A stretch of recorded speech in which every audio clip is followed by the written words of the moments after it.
Good morning, everyone, and welcome to Saturday Morning Comic Review. I'm your host, Dylan Wallace. Today, we got a great issue for you guys.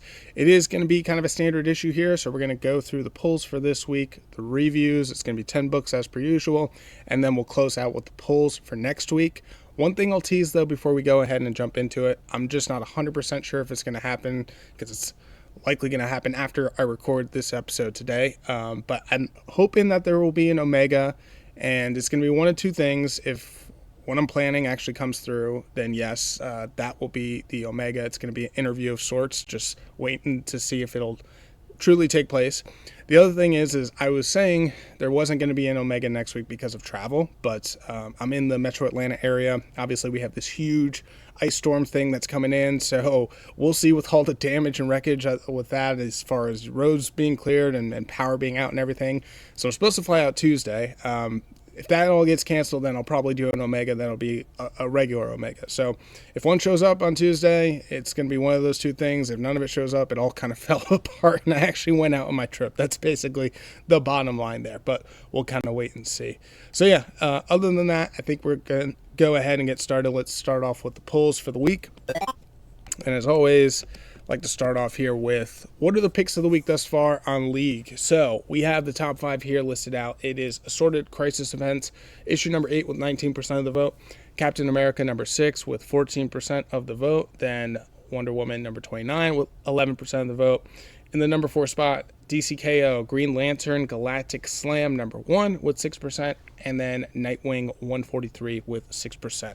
So out of those top 5, I only have one issue, and that is the Green Lantern Galactic Slam. Actually, that wasn't even part of my pull list until I showed up at the shop. So I think with that, let's just flip over into what those pulls are for the week. So the Galactic Slam was in my box, and I was like, you know what? I'm not really reading a lot of the tertiary KO books, like the side events and things like that. And I was like, I'll just keep this one. This seems interesting enough.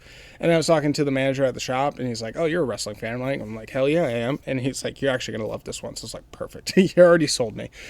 So I kept that one in there. So that means in total we have 6. Before it was 5. Now it is 6. Read all of them. So all of them will be reviewed in this show. We had The Darkness, issue number 2. That DCKO Green Lantern Galactic Slam number 1. Exquisite Corpses, number 9, the Power Fantasy, issue number 15, Redcoat, number 16, and then X-Men, number 24. So those are the 6 books, and then the other 4 that we'll be reviewing are all going to be backlog items. So I think with that, we can go ahead and just jump right in to our review for the week.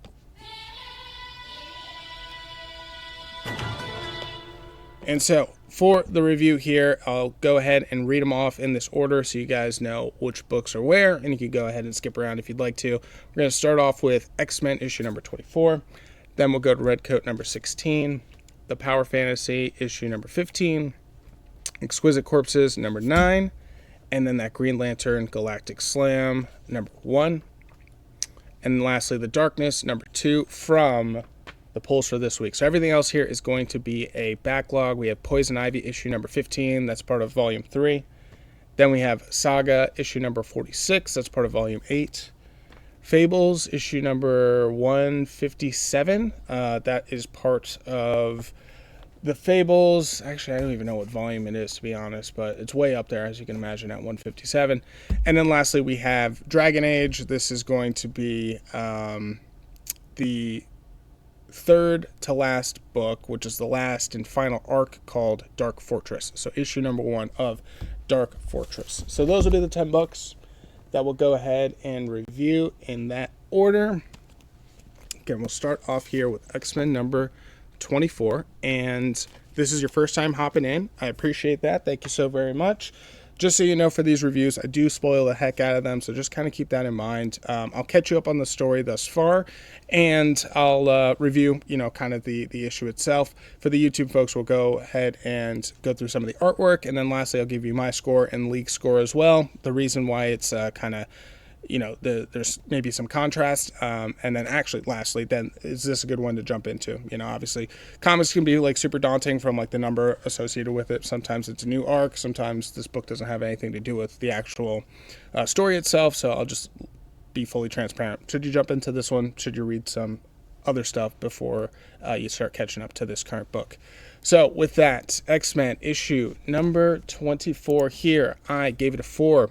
League gave it a 3.6. I was a little surprised, but not super shocked that it was a lower score based on the reveal in this. So right now we are beginning our next phase, if you will, of the X-Men. So this is after Age of Revelation. It's the epilogue. It's what they're calling it. Shadows of Tomorrow, basically part 2.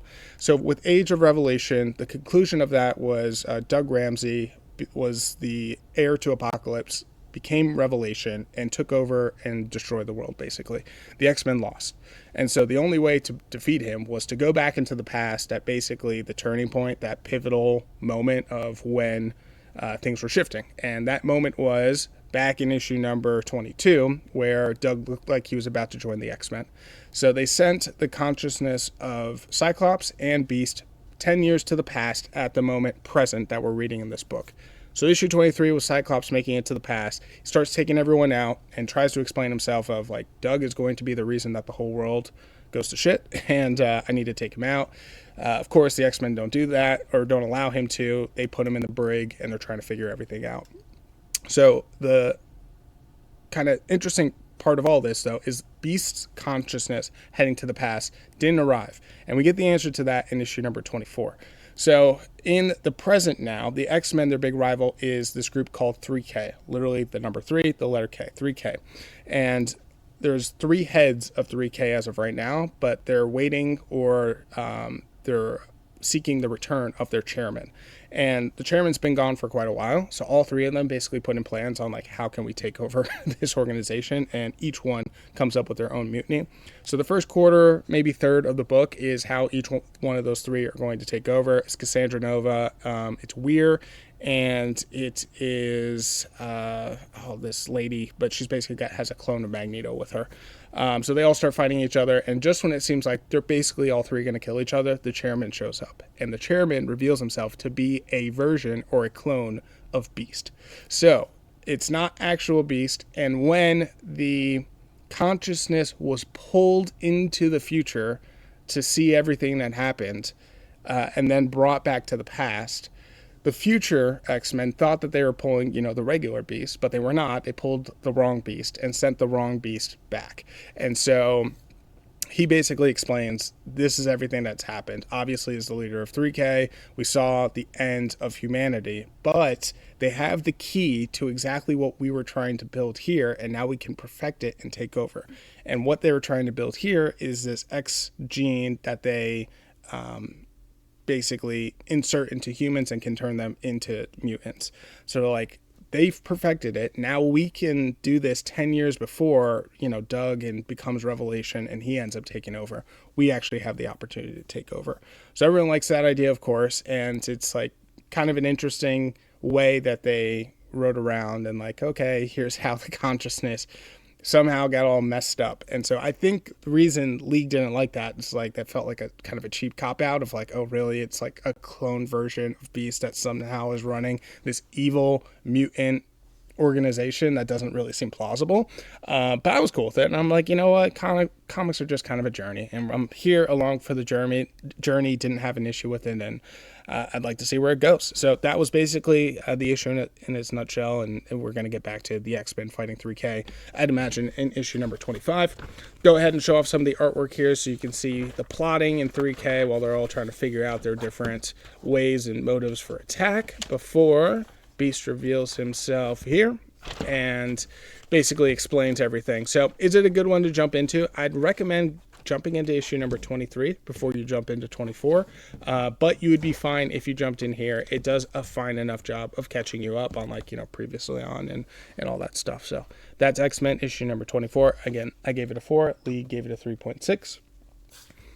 Then the next book here is going to be Redcoat, issue number 16. Good issue here. I gave it a 4. Lee gave it a 4.4.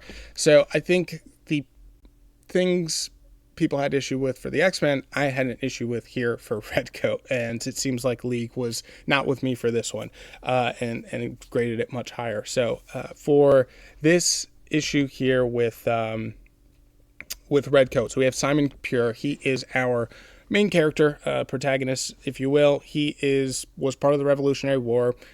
For some reason, some way, he found himself in the middle of a ritual that was trying to do this immortal ceremony for the Founding Fathers, and he received the power instead of the Founding Fathers. So basically, every time he dies, he comes back to life.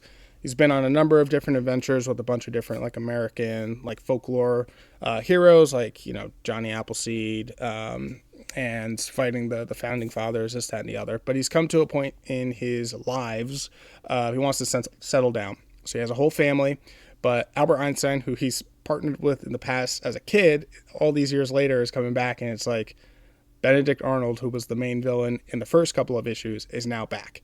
And Simon's freaking out, doesn't know what to do. He's like, I got this family, but obviously we got to take him out before he does anything again. And the last time he was dispatched, it was at the bottom of the harbor and presumed to have drowned and was trapped down there. And so Simon and Albert Einstein, they try to figure out a plan. Simon's like, all right, I just got to put notice at work that I am leaving, or need time off, or whatever they did back in like 1900. And so when he goes into work, he's a tailor. Benedict Arnold is there, and he's like trying to get a whole bunch of suits. So Simon like plays along here, and he doesn't know what to believe, or like what all is happening here. Is Benedict Arnold dangerous? Should I just hear him out? What's happening here?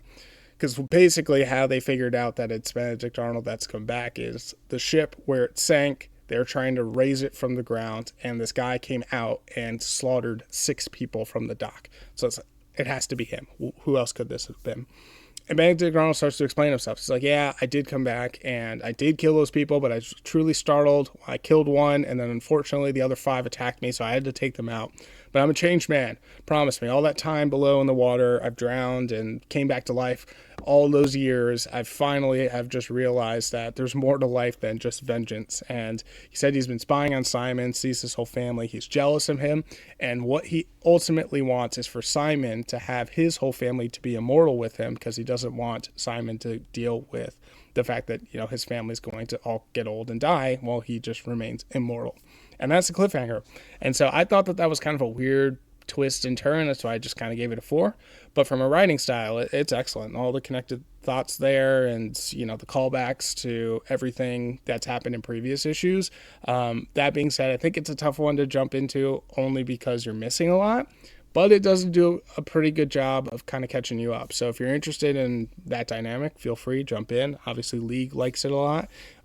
So you wouldn't be totally lost, but you'd miss a bunch of context as to what's going on. So with that, let's go ahead and show off the artwork for Redcoat. Redcoat's cool. I feel like it almost feels like illustrations that came out of your history textbook. And that may sound like a negative, but it's truly not. It actually works perfectly for the period piece that we're writing here. So I like that aspect of it quite a bit. And again, the writing is excellent. So it's a good series. I continue to enjoy Redcoat. It always feels like it's between a 4, 4.5 each and every issue, and this should be a pretty interesting arc here. So that's Redcoat issue number 16. Again, I gave it a 4. Lee gave it a 4.4.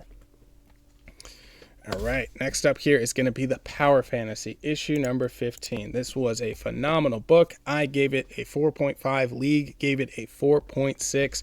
Excellent book. Power Fantasy just continues to hit and deliver, and I'm loving the books thus far. So tough to really catch you up, but basically they're basically Omega level X-Men is what we have here. But folks with mutations and superpowers, there's only a handful of them. There's like 6 in total. One was an omnipath, right? So think of, Professor X. And he was so powerful that he was effectively manipulating everyone's minds via mind control and trying to keep everything ethical, and eliminated a whole bunch of different folks with powers like in the womb before they even got a chance to like get out. So one of the other I want to say mutants, but supers, ends up just killing him. And what NTN is like this enormous brain that just kept growing and growing and growing that was buried under New York City. So he like literally lifts up multiple blocks of Manhattan and chucks it into space. So that was a couple issues ago. Now we still have the remaining 5, and one in particular is Eliza, who is on the cover here. So she basically made a deal with the devil to be powerful enough to take out this alien many years ago. And by making this deal with the devil, she was going crazy. And what NTN was doing was giving her memories and thoughts as though God was with her and God was real, but God was just NTN talking to her. So now that NTN is gone, she's realizing there is no God, but there is sure as hell a hell in this, universe. And so her thoughts and her thinking just keeps getting darker and darker and darker. And she's going to like actual church and trying to forgive her for her sins. It's not working. And it's gone to a point now where she's just accepted her fate. And by doing so, plans on opening the gates of hell and just destroying everyone. And she's gone, past the point of no return, and they can't redeem her. So Valentina, who is effectively, Wonder Woman of all this, she is like, okay, like, what do we do? She teams up with Heavy, and Heavy is the one, he has like basically gravitational ability, and it's like, how do we take her out? So Heavy goes up into space, and Valentina realizes really quickly what he's planning on doing. So he's like, Valentina, you go and mark exactly where she is, and then I can take her out, and when I take her out, she's going to have a split second to where she attacks me, and if I'm up here in space, it's going to save everyone, rather than I'm on Earth and then it takes out a whole continent. Like, that's the level of destruction that we're talking about here. So that's exactly what Valentina does. Shows up, realizes can't do anything for Eliza, and then like in an instant, a split second, Heavy like shoots something through Eliza's head, and she has enough nanosecond of thought process to then know where it came from, and then she takes out Heavy. So now 2 of our supers of the 5 remaining have died. That means we really are down to like 3. So crazy story. Enjoying the hell out of it. And again, an excellent issue. Tough one to jump into for sure. We are deep into this book at this point, but once all of it comes out, folks, you gotta start reading this. So excellent on the art here. A lot of the Eliza pieces of like it getting super dark in her mind and just not being able to break out of everything that's happening here. We get a moment with Monsuni, and she's another super, and her ex-girlfriend, and then boom, here's where Heavy ends up taking her out, and then she shoots up a blast, and boom, that takes out Heavy. And I love this line here. It's like, he wasn't right, I was wrong, referring to NTN of like, these supers are just going to take out one another and everyone's going to just blow up. So he's like, the whole world is going to blow up. So I love how he's like, screw NTN, he wasn't right, I was wrong. So I love that. And then sure enough, boom, you have Monsuni and her ex just like hanging out. Crazy story, crazy book. Always love when it comes out. And for sure, folks, this is the comic of the week. I'd say cover of the week too, with Eliza like splitting between her human self and then the demonic self as well. So next here, after that one, we're going to go Exquisite Corpses, issue number 9. Let's go ahead and show off. League, I gave it a 4. League gave it a 4.2. So we are deep in this tournament here. The way that this is set up is, of the 13 original colonies, there are 13 families. They all, once every 4 years, have this battle royale tournament where they select these killers. They each get a weapon. The last killer with the weapon ends up winning, and then that family controls the United States for the next 4 years. They hold this battle royale arena in some random middle of nowhere town, pay off the sheriff, disconnect them from all the technology and cell satellites and like radio and everything, and then they drop in all these crazy psycho killers. Some of them are like trained professionals, some of them like should be in psychiatric wards. It's like it's all over the place, and then they just go and they don't warn any of the people. There's plenty of collateral damage, and then this family is off somewhere on some super nice island, I'd imagine, with all these TVs, and they just have a big party as they watch in this like crazy game called Exquisite Corpses. So this issue here, you can see this bunny on the front. We have a bunch of kids who realize they are caught up in all this mess and trying to figure out how the hell do we get out of here. They run to the school and they find a radio. So like, perfect, let's find a frequency and start radioing out. So they radio out, and when they do, someone responds, but it's people working for this family and these games that respond. So they picked up the frequency. Those people are in a diner, and one of our main characters was a paramedic, found out that she used to be part of the army. She happens to be in that diner as well. So she overhears the entire conversation. And so these kids think that they're about to be saved because the people working for the games are just lying that they're going to be able to help them, and where's your exact location and stuff. And they're like, yeah, we're at the school. So the paramedic pops up, shoots someone in like a carotid artery or something like that, where they're going to bleed out, and it's like looking for answers. They won't give him any answers, and then she shoots the other guy. She then grabs the radio, tells the boys, hey, you were compromised there. Like, don't trust anyone at all. And while she's doing that, there's still someone else in the games that's also listening in, so they know all what's happening. So that all takes place.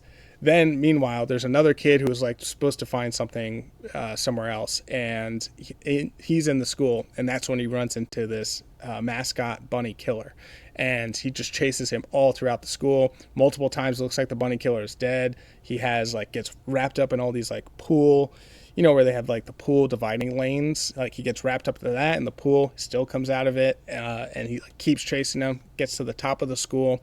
The other boys, they've already got the message from the paramedic to leave. They get in a school bus and they're about to pull out, and the kid at the top of the school jumps off onto the school bus while the bunny killer is still up there, like staring him down like Michael Myers type stuff. And so they drive off. So yeah, that all takes place. And then the final piece here is of the families.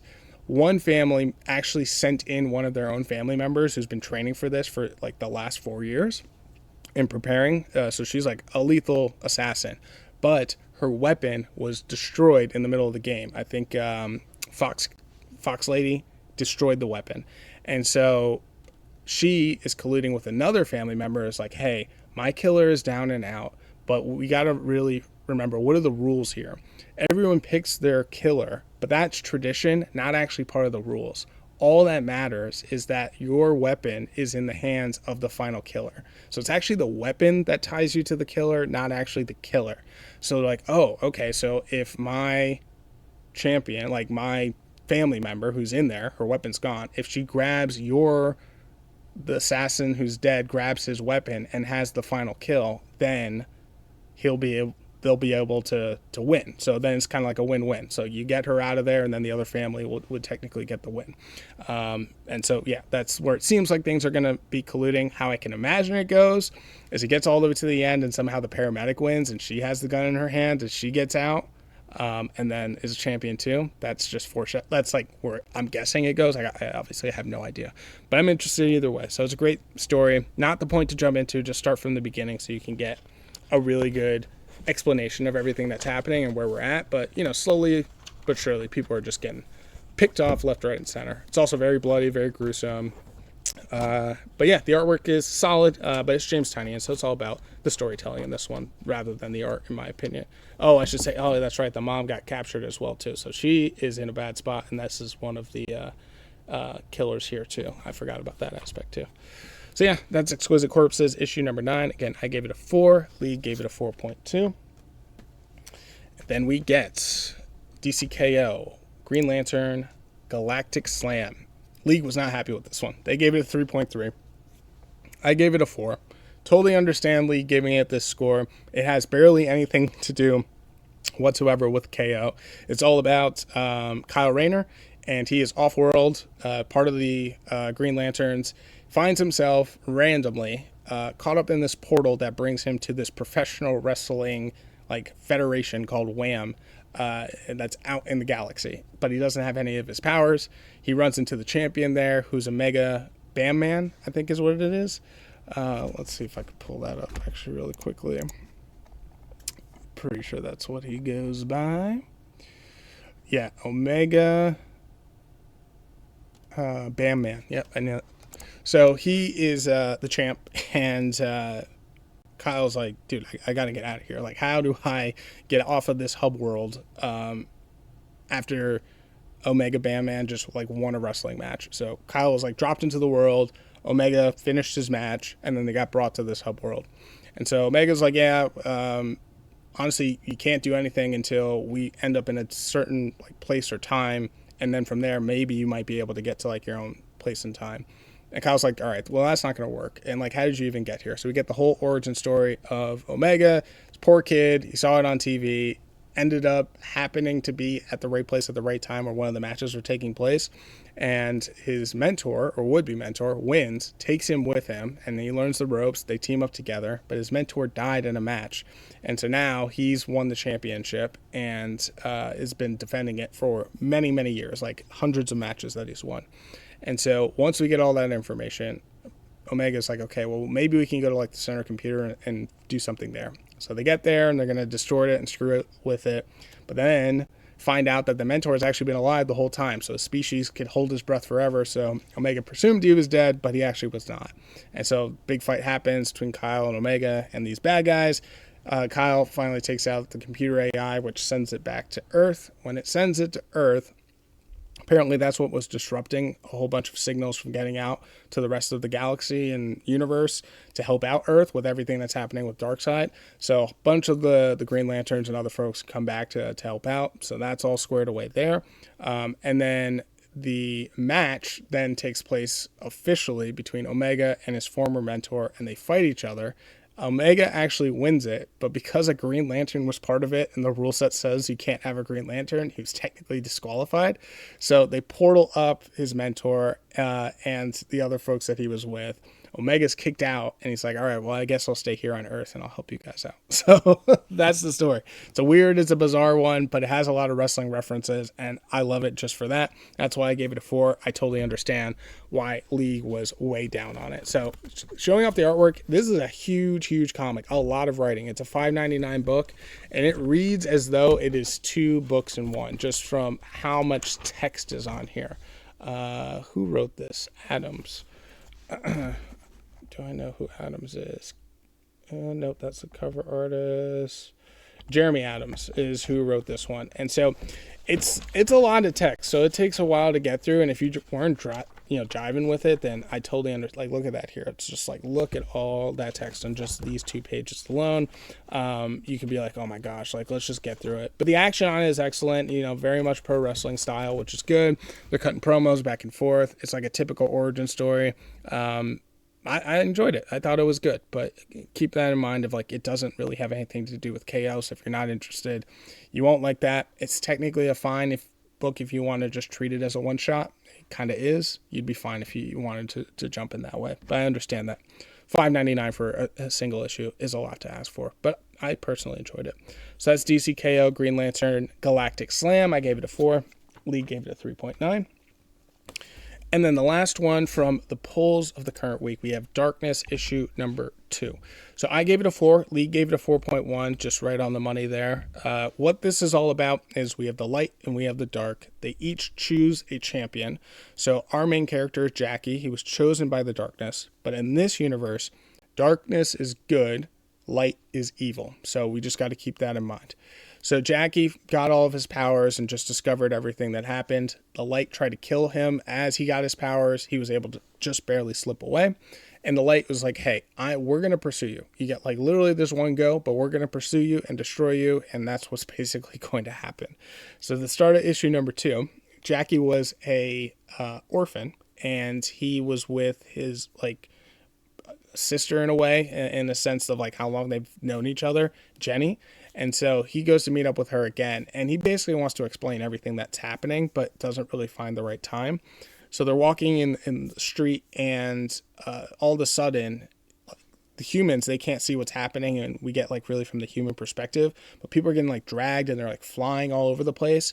And then you suddenly see through Jackie's eyes, it's like, oh, the angels are attacking. So the angels are completely invisible, and they're just like attacking, and it's a very bloody, very like gruesome, over the top book. So there's just a lot of violence, but they're trying to take out Jackie. And as they do, Jackie's like, okay, like, let's make the powers come to me like they did previously. But he keeps hearing something of like, you need to go to the dark, you need to go to the dark. And he's in literal broad daylight.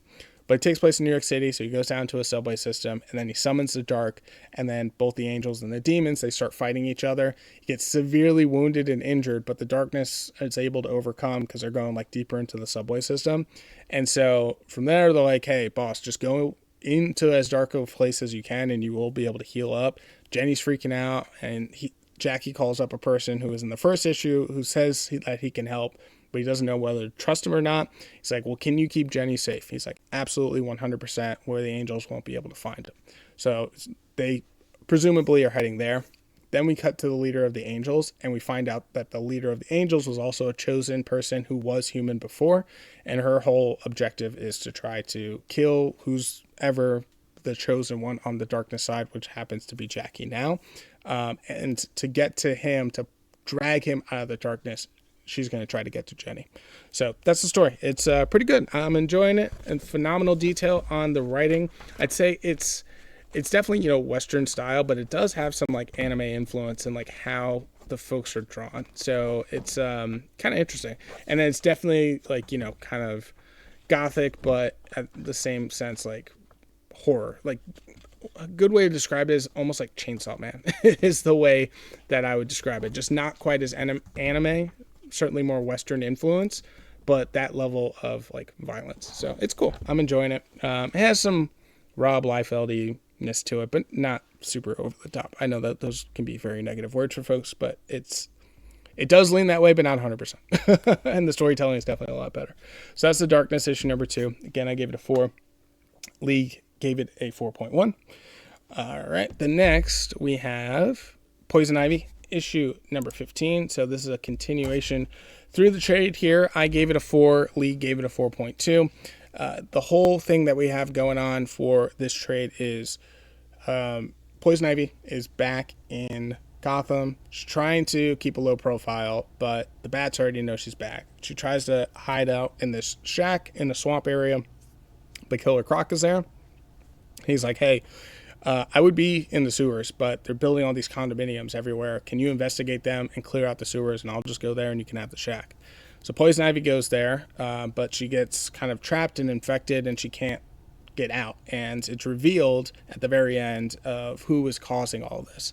So that catches you up to where we're at. Issue number 15 starts with the person. They have like a flower on their face, and they're wearing a suit. It's Mr. Undyne, who is the owner of the real estate company that's building this condominium. And apparently he's been affected by a variation of the Lamia spores that has been affecting and infecting Poison Ivy as well. And so he's going through his whole villain monologue and everything. Poison Ivy's like, enough's enough, and then tries to escape, but she's like powerless to this version, and it has her all disoriented, and she can't find her way out of the building. So Killer Croc goes to check in on Poison Ivy because she's like, she should have been back by now. It's like not that crazy for this uber super villain. And so he gets to the building and finds out where she is, and then together they fight Undyne, and they're able to literally break down the whole building all the way down to rubble. And that is how they're able to stop it, and how Poison Ivy says to escape. So Killer Croc and her go back to the shack, and she's like, I'll stay here, but like you're free to come and go as you please type deal.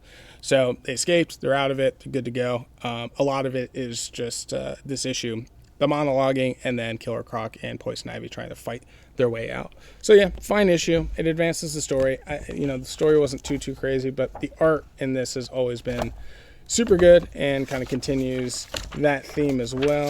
Let's see if I can get to the point here of this one. Show off some of the artwork where you have Undyne, where he transformed, and the reason as to why he's doing this. Gives that whole explanation. Killer Croc's here. He finally shows up, and it's like, yeah, let me help you get out of here. And so the fight is basically on here. Look at the art style and like the different panels, how they overlap, and some of the overgrowth. I love that. Building coming down there, and Killer Croc and Poison Ivy basically agreeing on like how to share that shack basically moving forward. So yeah, that's Poison Ivy issue number 15. Again, I gave it a 4. Lee gave it a 4.2. Then we get to Saga. Boom. Issue number 46. I gave this one a 4. Lee gave it a 4.6. So another one where I didn't come in with a 4.5, but it was a good issue. So what we have here is Alana. She has fainted, right? She was seeing visions of her unborn son, but it was a super powerful spell. And Marco's like, hey, the longer you do this, the more likely that something bad is going to happen to your heart. And sure enough, she has a heart attack. But it is right at the cusp of where they were trying to get to anyways, where these folks will take care of abortions, and they got to be secretive about it. Obviously, with Alana being wings and Marco being horns, they got to find someone who's going to do it discreetly, and that way they don't bring a whole armada and compromise their family safety. So at the end of the last issue number 45, you're like, oh, okay, this crazy wolf lady is going to be insane. But Saga always does this thing of like, who you think is friendly is typically foe. Who you think is foe is typically friendly. And that's what happens here. So it was this wolf, she just had a litter of pups, and so she just finished breastfeeding, so like the nipples are like hanging all over the place and all grotesque, and she just finished up with another patient, so she's like covered in blood with like holding a hacksaw, so it just looked like a monster. But she wasn't, and explains everything, and it's like, yeah, the pups are fine, Hazel can stay up here, and then Marco and Alana, they went down into the basement where she does the operation.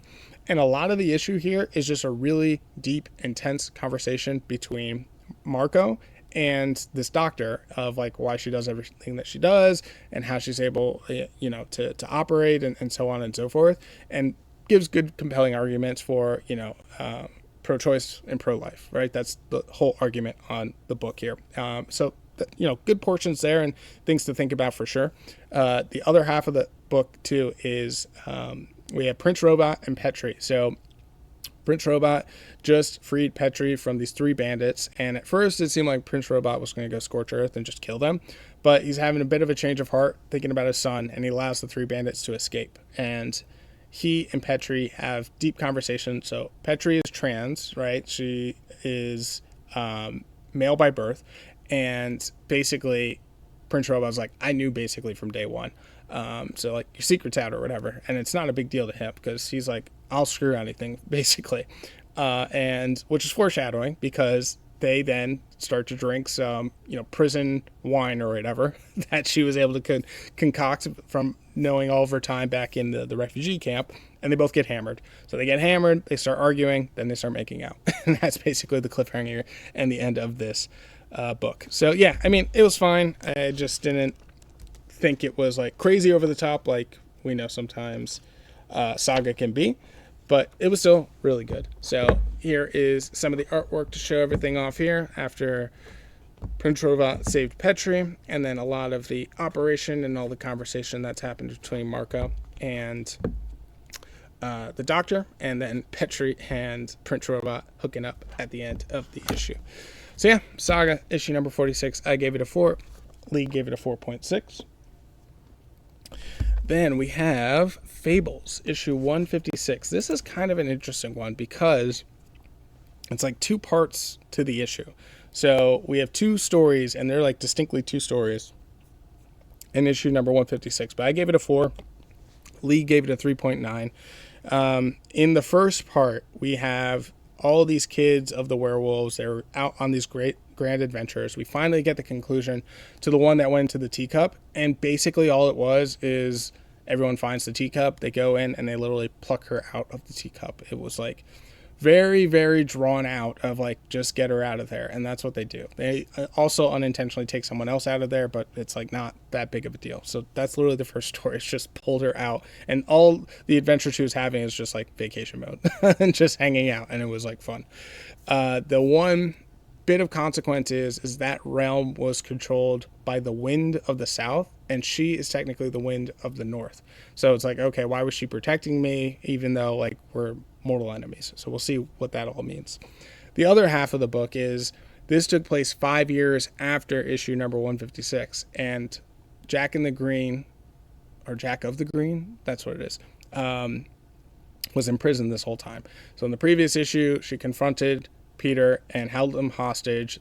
Police officers just arrested her. She's been in jail the entire time, and she explains why she can't clear her story or her name, and that she's been here for so long, and the whole story behind it. And it's Cinderella who's interviewing her, and Cinderella, of course, is now part of the government and works in like this special magic agency is trying to free her, and so explains everything.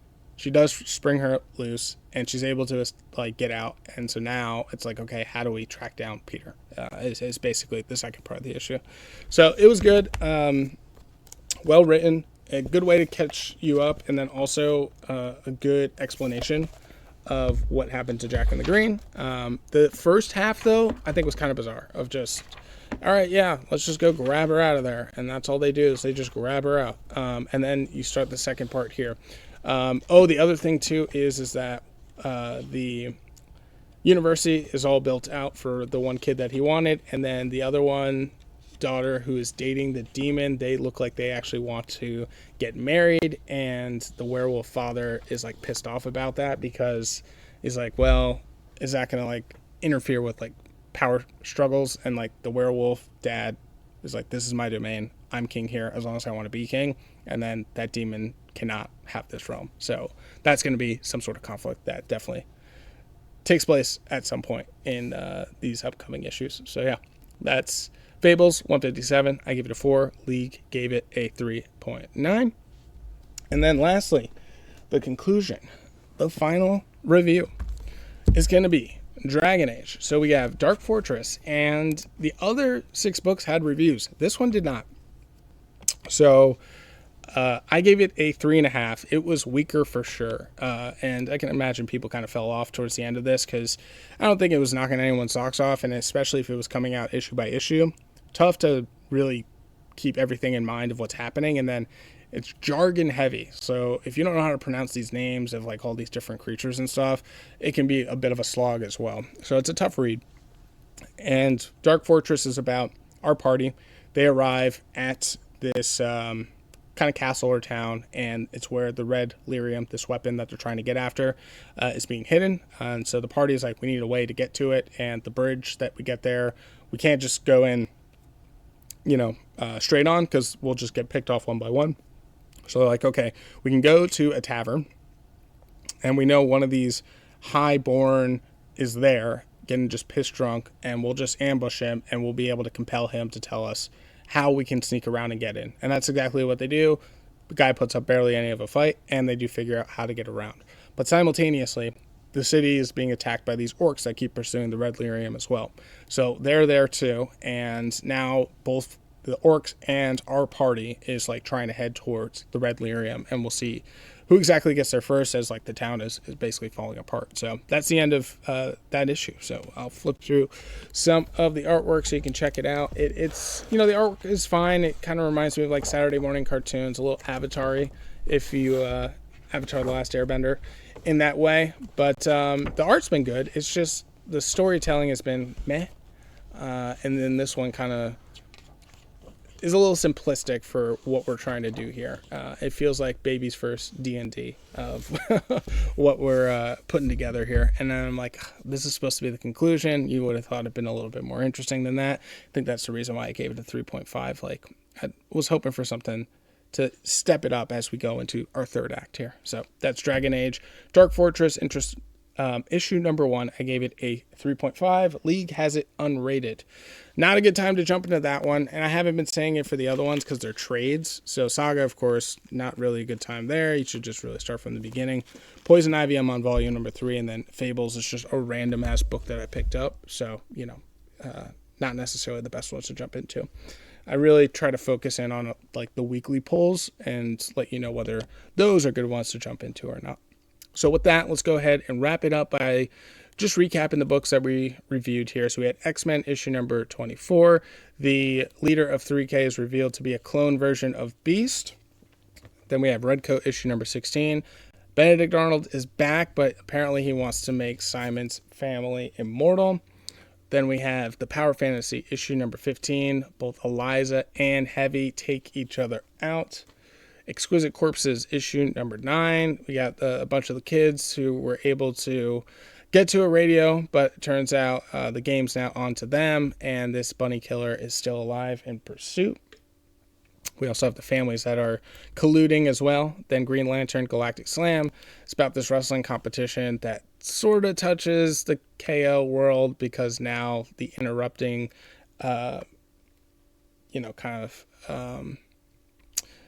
sound waves and things were brought down, so the Green Lanterns are supporting Earth. Darkness issue number 2. Jackie is attacked by the Angels, trying to keep Jenny safe. We have Poison Ivy issue number 15. Poison Ivy and Killer Croc teaming up together to take down Undyne's building. Saga issue number, 48? I can't even remember what it was. Where we have Alana 46 being operated on, and Petri and Prince Robot getting it on. Fables issue 157. We have the final daughter who is on R&R, was taken out of the little teacup, and then we have Cinderella working with Jack and the Green to free her. And then finally, Dragon Age, the Dark Fortress issue number 1. We have the party going after the red lyrium simultaneously with the orcs as well. So those are the 10 books. From here, we'll go into the pulls for next week so you guys can see what I'm grabbing. It is a massive, massive list that I have for next week. 13, I think. Yeah, 13 in total. Although I think one of these, maybe it'll be on there, maybe it won't. So huge Absolute Universe breakdown. We have Absolute Batman number 16, Absolute Flash, Absolute, that's number 11, Absolute Martian Manhunter number 8, and then Absolute Wonder Woman number 16. Basically all of them, except for like 2. Then Bug Wars, the Spider Witch special. This is basically going to be the, I guess, link in between Volume 1 and Volume 2, so really looking forward to that one. Final Boss, issue number 3. G.I. Joe number 18. The start of the new Iron Man number 1. Hoping it's going to be a banger. We'll see. I'm really looking forward to it. Justice League Unlimited, issue number 15. Miles Morales, Spider-Man number 42. This is the conclusion to that one. Skin Breakers, number 5. Or Skin Breaker. Void Rivals, number 26. And then the one I'm not sure about is Youngblood. I dropped it. I don't think it's on my list, so we'll have to see. I was not a fan of that one, so I hope it's not, but we'll see. So 13 in total, which is a lot. So that's the largest it's been in quite a while. I think it drops off after this one. So yeah, those are the books. And folks, that's a show. Thank you so much for tuning in. I appreciate it very much. If you'd like to follow the show, there are social media channels below in the description. Be sure to like, share, subscribe, do all the things, help grow the show. Let me know how I can improve it. Let me know in the comments. There's a email address down there. You can send me an email as well too, whatever you feel comfortable with.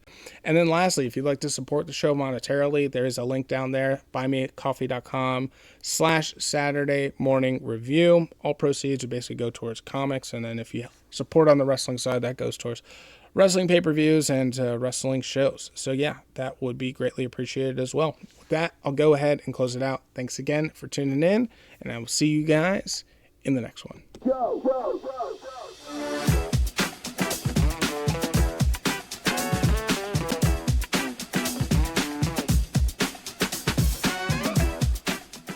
This has been a DMW production. Thanks for stopping by.